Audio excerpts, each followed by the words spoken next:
Well, another big game awaits us this weekend in the English Premier League at Stamford Bridge. Chelsea will take on Manchester United, 8 p.m. Nigerian time on Saturday. And that's the late kickoff on Saturday in the English Premier League. Chelsea up against Manchester United. A big game, a game that might determine how the top 5 will shape at the end of this season. Welcome to an edition of Sports Hangouts. My name is Toby. I've got JJ here, the Manchester United fan, but he's wearing Chelsea. And I'm wearing United sorry fan. for even touching my chest. World I champion. thought I was a Man U shirt.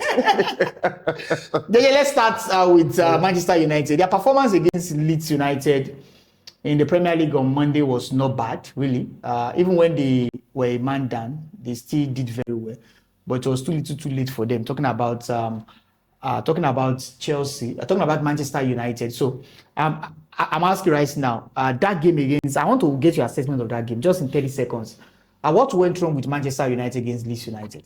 If you were talking to a Manchester United fan and telling them that the performance against Leeds United was not bad. Even after they got that red card. Understand that after they got that red card, they would have looked at you with a terrible eye. So when I say it's not bad, it was abjectly bad.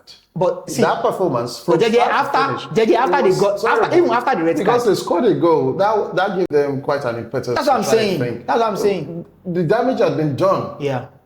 If they had given them, 5 more minutes, 24-day break, you expected to come back fitter, fresher, but it's not like that in football.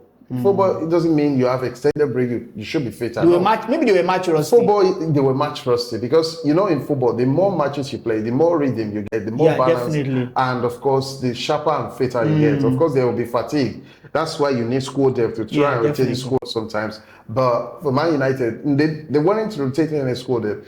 All of them were not playing at all for 24 whole days. Not good enough. So let's see what happens at Chelsea. All right, let's talk about this game.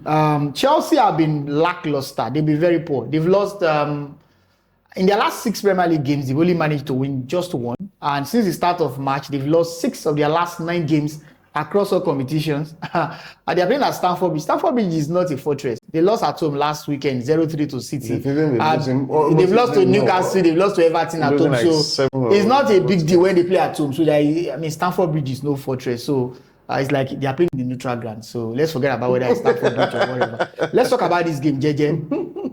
Chelsea have been very poor. United have been better than Chelsea in terms of results. But both teams will meet at Stamford Bridge this weekend. Just a bit of team news before I get JJ in. United will be without Lisandro Martinez, will be without Harry Maguire. And so United will be left with Lenny Euro and Evan to play in that defense. I don't know what Makekari will think of what he will do, but those are the defensive partnership most likely is going to use. There's no Matthias De Ligt, there is no Harry Maguire, there is no Lisandro Martinez. So he needs to make do with what he has. JJ, Chelsea at home to Manchester United, what should we expect? Yeah, it's a game, especially Stamford Bridge, Manchester United. It's a game that has had more draws than wins that you can imagine. In fact, but United in the last 6 games against Chelsea, they are unbeaten. So I think that they have even a bad United. I've never lost to Chelsea in recent times. Just imagine. Recent times. So let alone now that they are back in form. So it's just like that between Manchester United and Chelsea. The competition is still quite there. The rivalry, they still quite retain that in their memory. So going into that game, it's going to be fiercely contested because we saw Chelsea the way they played against Manchester City last week. In the second half, the first half they were good. The second half, and they just forgot how to play football. The problem Manchester United have in the defense right now, if Chelsea come out flying that way against Man United, it might be. But Chelsea, the attack is also blunt, JJ. The attack of Chelsea is blunt. Well, if you remove João Pedro from that attack, there's no other player. Kopama has been off. Pedro Neto not there. It's not been firing. Garnacho. Pedro, this type of players, I don't think. I sometimes wonder why Chelsea bought a player like Neto, because I don't see him as someone who will guarantee you 10, 15 goals a season as a winger. It's just one of those that so fast. Get your seats sometimes when you are, but then the end product is usually poor. Don't even start with Garnacho. Garnacho is just absolutely. That's what I want to talk about. Garnacho. Will he make any impact? He's playing against his former team. I don't even think he's going to play. To start? There's a recent happening with him again.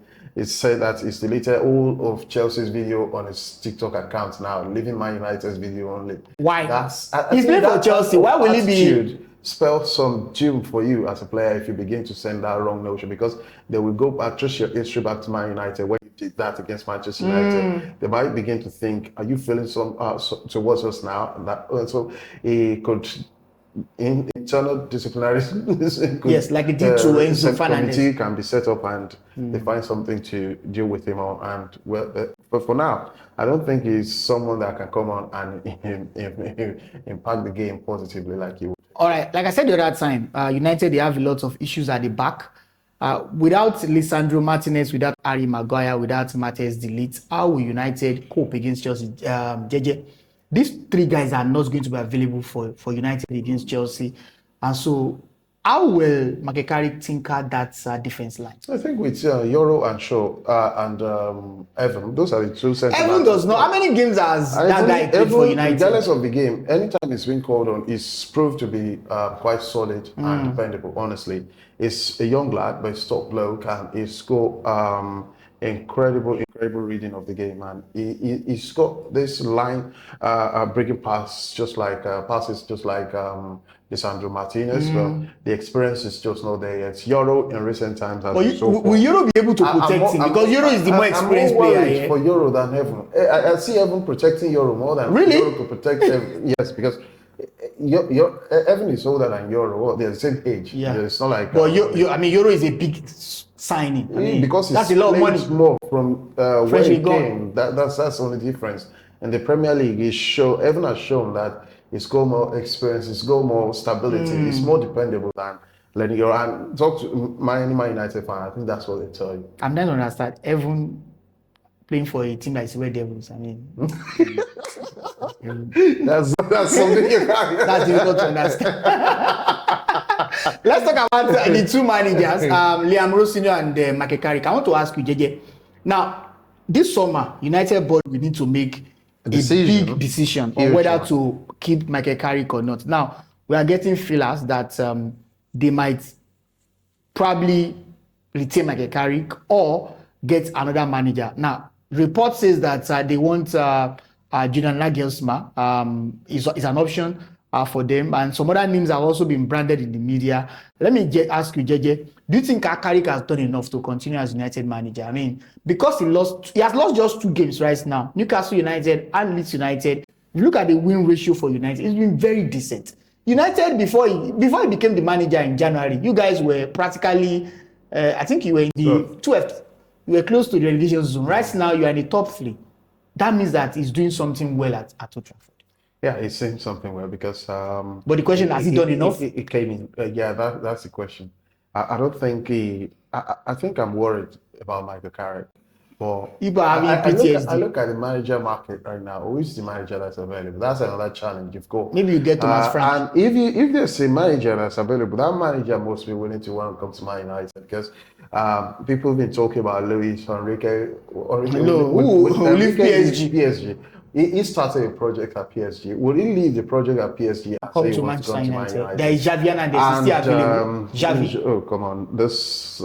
Xavi coached Barcelona. He won the title with Barcelona. With Man United, a manager that must coach Man United now must be able to withstand pressure himself. That it should start from him. He's going to be the front liner, taking the pressure on. And recently, under Anthony Iraola, I don't know why he's not been touted, but people like that can only perform. It's a big risk. They could perform in average team and come to Man United. The pressure at Man United will be big. So I think that's pressure. I don't know, a manager that will come to United team right now and perform well, it's going to be someone who he's got, I don't know, he's got to have a huge mental strength and the ability to get players on board and to perform in the right way. Because truthfully, yes, unless the board can guarantee Michael Carrick that, look, we're going to work with you and see the type of players that we need for this club to take us to the next level.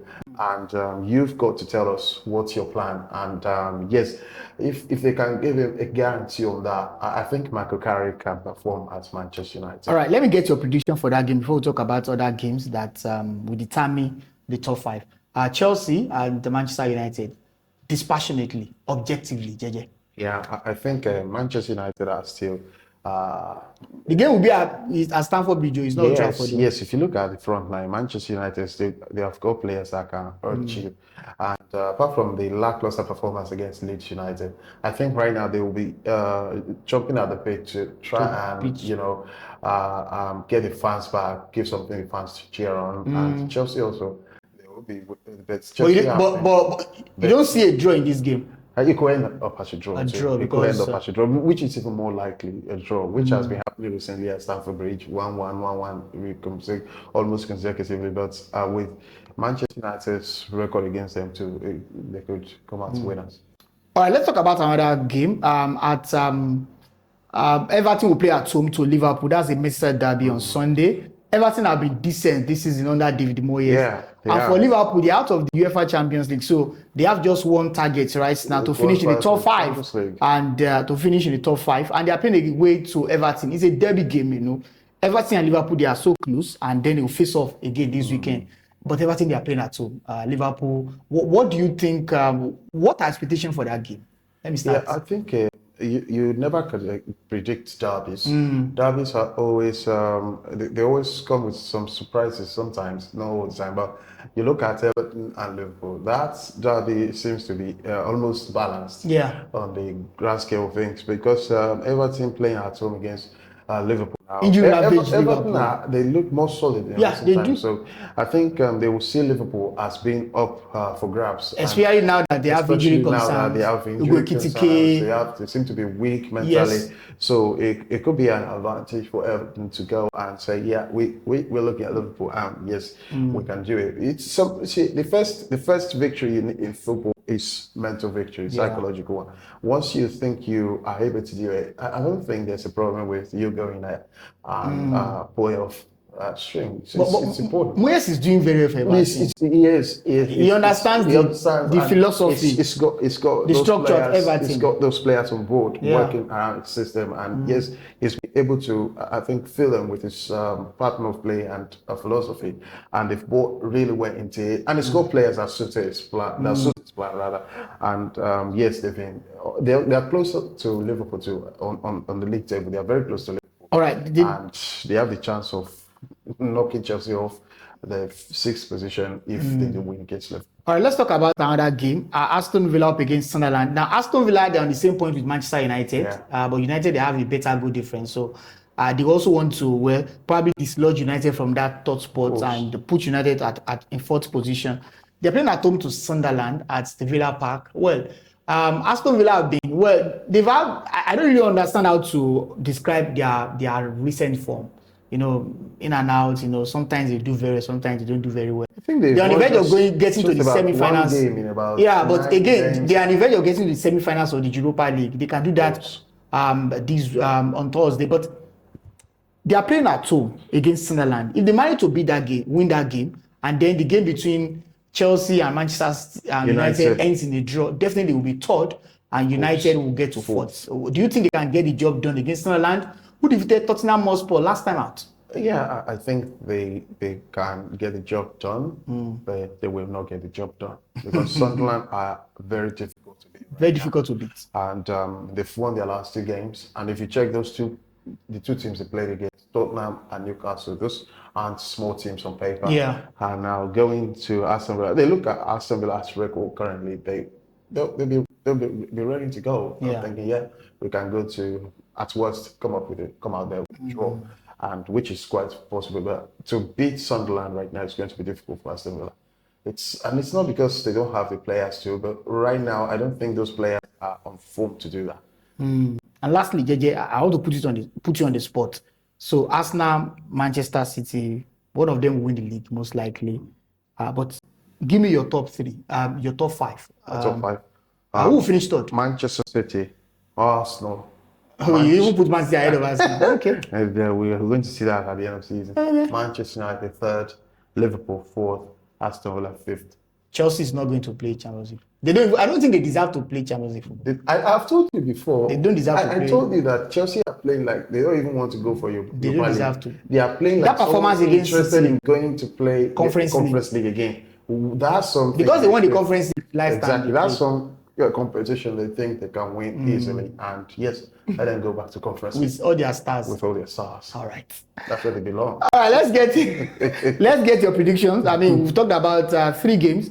Manchester United playing away to Chelsea at Stamford Bridge on Saturday, 8 p.m. Nigerian time. And of course, on Sunday, 2 p.m. Nigerian time, Everton will take on Liverpool. Aston Villa will take on Sunderland. Let's get your predictions. What do you think will be the likely scorelines for these interesting games coming up this weekend? Until next time that we are going to meet, I remain Toby. And I'm JJ. Please don't forget, as usual, to subscribe, which is free. Like, share, comment, share and comment. Follow us on our social media pages so you can get updates on our content as we drop them. Thank you. Bye.